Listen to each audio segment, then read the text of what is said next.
What's up, guys? Welcome back to Deck Tech for Decks, and I'm really excited about this one because we are doing a deck tech on Omnath Locus of All, but we are focusing on that second ability that basically gives us 3 mana whenever we flip a card from the top of our library with 3 colored mana in the casting cost. Notably, guys, some misconceptions I've seen is that has to be 3 different colored pips like Mudratha over here, but no, we can run cards like Omnath Locus of Rage because as long as it has 3 colored pips, that's all we care about. Notably, what I like about this too is it's basically like a Phyrexian Arena in the command zone. You always draw that card. Additionally, you don't have to use the mana to cast the card that you flipped, right? So it's just adding 3 mana per turn while being a Phyrexian Arena in the command zone. Super solid. We also get to run some niche cards like Haunted Crossroads that just grabs a creature card from your graveyard and throws it on top of your library. This is not an easy deck to run because honestly, we gotta constantly be on the top deck and constantly be throwing stuff on top of our library, and it's a lot to keep a track of at once. So definitely extensively playtest this deck, but honestly, I think this is the commander that blows Elemental Tribal wide open, and that's exactly how I built it. So without further ado, if you guys love elementals, you want to get into some top deck manipulation, let's get into it. Make sure you're subscribed. Alright guys, let's start off with the cards that have more than 3 pips in their casting cost. That way we can set off our commander's ability. We have the Cavalier Cycle. Let's start off with the black and white one. They both do something pretty similar. They remove something whenever they enter the battlefield, and whenever they leave the battlefield, you're going to get something back from your graveyard. The utility's pretty insane with these two. Next up, we have Cavalier of Flames and Cavalier of Thorns. What I like about these guys is they fill your graveyard while giving you an advantage, right? Cavalier of Flames, you're going to get some haste. Cavalier of Thorns, you're going to get a land out of it. There is a graveyard strategy tied into all this because lands, graveyards, elementals, they all kind of tie together in a really good way. Cavalier of Gales. Not only is this going to churn you through your deck a little bit, drawing 3 cards, but then we can trigger a commander's ability with this, right? Because we're going to go ahead, put a card with 3 mana pips on top of our library, and then something over top of it. That way the card over top of it is our card per turn, and then the second card is our commander's triggered ability. So we're going to guarantee for at least 1 turn that our commander is going to go off. Additionally, there are ways to blink our creatures in this deck because there's a lot of ETBs. So if we can get something like that onto the battlefield, we can use this to consistently trigger our commander every turn.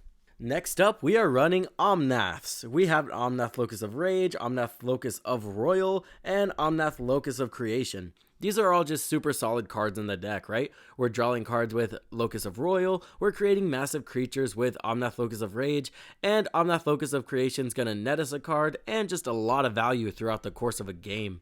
Yorick the Desecrated is in the deck because honestly we're running a lot of ETBs, so doubling up on them is going to be amazing. We also have a lot of landfall cards in here. Well, not a lot, but we have landfall cards in here, so it's going to be like a 2-for-1. Animar is going to pair really nicely with our commander because it's going to reduce the colorless pips, right? So now every time we look at the top of our library and it's one of those 3 colored pips cards, we're just going to throw it right onto the battlefield.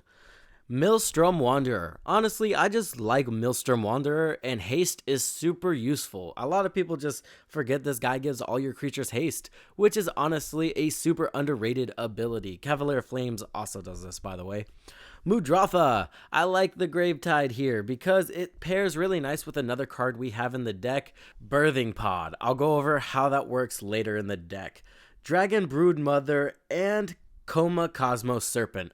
I included these guys in the deck honestly because they're really hard to get off in 5-color decks, which is why they're so powerful, but you know, Omnath just ignores that completely because he's going to get rid of at least 3 of those pips, making them really castable, and they are really impactful whenever you throw them onto the battlefield. You're going to have blockers, you're going to have bodies, and honestly, they're just really solid cards that are supposed to be balanced by their insane casting cost and requirements. But like I said, Omnath just negates that, so that's why they see play in this deck.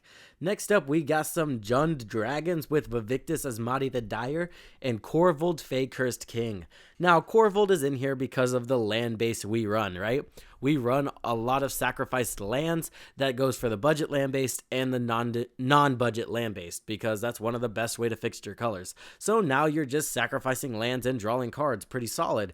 Vivictus Asmati the Dire, I mean, if you think about it, it pairs really well with our commander because we're trying to manipulate the top card of our library constantly. So now, if our commander dies, we can use Vivictus Asmati as a stand-in for that while destroying our opponent's important pieces. Titan of Industry.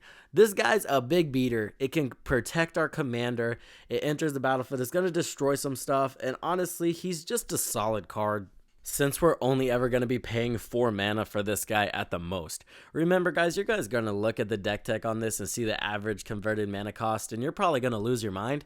But keep in mind, we're never going to be paying full price for these creatures. The Mimeoplasm. I like this guy in the deck because honestly, we're filling our graveyard with a bunch of high CMC creatures, right? Well, we don't want to pay 7 mana for a Coma Cosmo Serpent ever.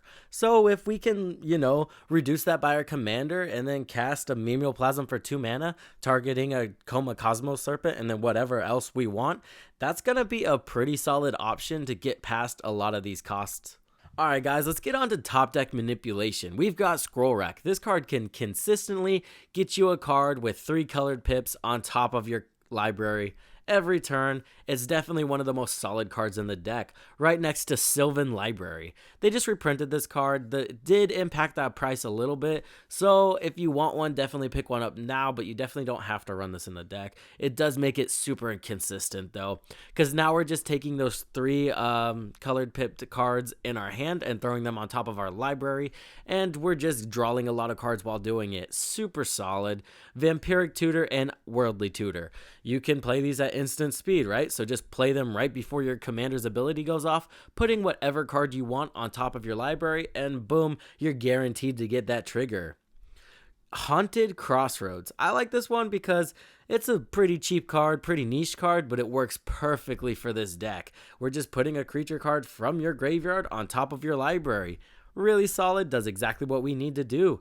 Fabricate. I included Fabricate on this list because it's just going to grab you that Scroll Rack. Another super solid card in the deck, if you don't worry about price or proxying, is Volrath's Stronghold. This one's a super solid land that can just throw a creature on top of your library from your graveyard. That'll guarantee we can trigger our commander's ability pretty consistently. Let's talk about our other elemental creatures, right? Because we missed a few. Ancient Green Warden. Super solid because we are filling our graveyard, and this is going to let us play our lands from our graveyard while doubling up on any of those landfall triggers. Titania, Protector of Argoth. Super solid with Ancient Green Warden, right? Because now you're paying those fetch lands, sacking those fetch lands to get a lot of elementals onto the battlefield. Green Sleeves. I like Green Sleeves here because we run some cards in the deck that care about creatures entering the battlefield with 3 CMC. Additionally, it can just create a board state pretty fast with those sack lands. Bane of Progress. I love Bane of Progress. I'm never going to stop talking about this card because it's super solid in the format right now. There's a ton of treasure tokens. It's going to get rid of that. There's a ton of artifact commanders right now. He's going to basically brick all of them, and then like I said, you can just cast this guy from your graveyard later on, so they're pretty screwed. Lastly guys, we have Risen Reef, and I'm gonna be honest with you, we can draw our entire deck with this guy. Let me explain. We have Risen Reef, Yorick the Desecrated, and Angry Omnath. Now what happens is we play 1 land, right? And then we get 2 Angry Omnath spawns because of Yorick.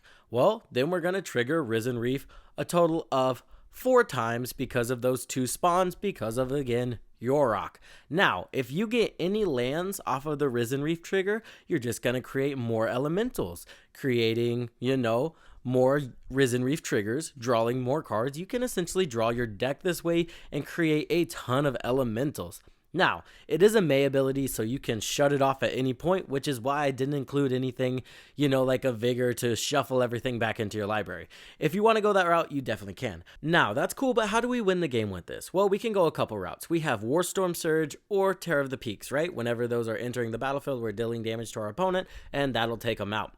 Additionally, we have cards like Maelstrom Wanderer and Cavalier of Flames. This will allow us to give all of those Angry Omnaths haste, and we can just take everybody out that turn.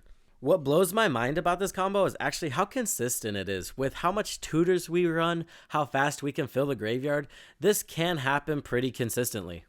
Let's talk about some of the supporting cards of the deck. We have World Shaper, a super solid card because we are running a lot of sack lands that just throw themselves to the graveyard. So if we have any payoffs such as a Greensleeves, Titania, or even an Angry Omnath, it's going to be really solid to sacrifice this girl, get all our lands back, and get some insane value. Buried Alive, right? We want certain cards in the graveyard. Buried Alive can get those cards into the graveyard. Pretty simple. Lightning Greaves and Swiftfoot Boots. Now, your commander's not exactly kill on sight, but as soon as they see the value you're getting, they might take that route, so these are just super solid cards in the deck to protect him. Birthing Pod. Now, what I like to do with this card in this deck and why it's even in the deck in the first place is because we can sacrifice our commander to this turn 4, getting us a Mudratha, right? Now we have a Mudratha and our commander in the graveyard. Next turn, we're just going to play our commander again, and then we've got access to our graveyard for the whole game, Birthing Pod on the battlefield, and our commander on the battlefield. It just sets you up really good for the rest of the game. Animate Dead. Super solid for just, we throw something huge into the graveyard or something huge just finds its way into the graveyard, we can animate it, and boom, we're cheating the cost. Again, these creatures are expensive, and I wanted to include multiple ways in the deck to not have to pay for them. Sword of Feast and Famine. Now, in most decks, this will not double your mana because remember, you can't keep mana through phases, right? So you'll tap all your mana in the first main step, go to combat, and you'll lose all that mana. Well, with Sword of Feast and Famine paired with our commander, it basically does just double our mana now, right? Because our commander can store all that mana. So we can tap all our land, go to combat, untap all our lands, and boom, we've doubled our mana. Additionally, we can be a little sneaky with this, use our mana already, untap all our lands, and at our opponent's last upkeep, we can go ahead, or before our turn, right? We can go ahead, tap all those lands, boom, now it's our turn, and we have essentially triple mana now. Super solid in the deck, and a little sneaky. Moving on to ramp, we have the Reaver Cleaver and Smothering Tithe. Super solid treasure producers. We run some pretty big creatures, so, Reaver Cleaver, pretty solid. And then White's actually got a staple that we run in a 5-color deck now. Holy, it's come a long way, right? Fairbrew Elder, super solid because with our commander on the battlefield, he just taps for 5 mana and he's a 5/5, so why not? Sword of Hearth and Home, a super solid card that I think people sleep on because one, you're going to get more of your ETBs, which is really good for the Cavalier cycle and all the other ETBs we have in the deck. Additionally, it works with our landfall triggers too, so just amazing and gives us some protection here and there, so why not? Moving on to our more standard ramp, we have Nature's Lore, 3 Visits, and Farseek. Super solid cards because we're running all the Triumphs and all of the new Capenna lands, so now we're able to get 5 colors really freaking easily.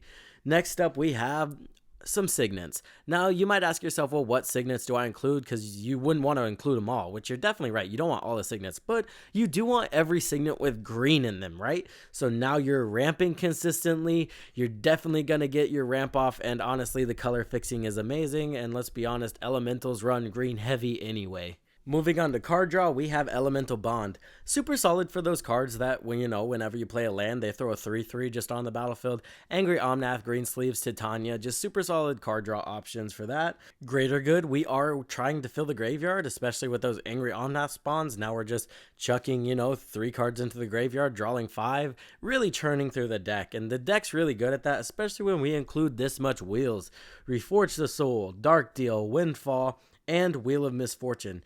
Just super solid cards to get us through our library fastly. That's what you want to do with kind of these more, jankier strategies that need certain cards to work. Just include the wheels in them. This is going to get you to the cards you need the fastest way. And like I said, we already have access to our graveyard using several different creatures, so it just makes sense to run the wheels here. Lastly, we have Faithless Looting, a super solid card to get early, right? It just smooths out your land drops, smooths out your next couple rounds. It's the best card I like to see in my opener, honestly. And that's before you add in the value of being able to throw those creatures you need into the graveyard. Now, let's move on to removal, War, Storm Surge, and Terror of the Peaks. Super solid because we're playing a lot of big bodies, and this just literally keeps the board free of any creatures we have a problem with, and we can even, again, machine gun our opponents down with these. Siren Storm Tamer. Super solid because we do run Mudratha, so this is just going to keep our board and our permanents safe. It won't protect a board wipe, but it'll be okay. Damn. Super solid for any single target removal, or it has that overload ability on it. Blasphemous Act, really good because you're only ever paying 1 red pip for this, so a really solid board wipe. Next up, we have Generous Gift and Beast Within. I love including these. It's just super, flexible. Permanent removal is where it's at. And that's going to do it for the deck tech, guys. Now, remember, I do have 2 different Moxfield links in there. One's got the budget version lands, one's got the really expensive lands. And honestly, hey guys, let me know what you think about this deck tech. This one, it took a little bit, right? This brew's kind of complicated, and it kind of like took me a little bit to wrap my head around that Omnath trigger. So let me know what you think. I'm really looking for your feedback on this. Like, comment, and subscribe. And as always, I hope this helped you in your deck building endeavors.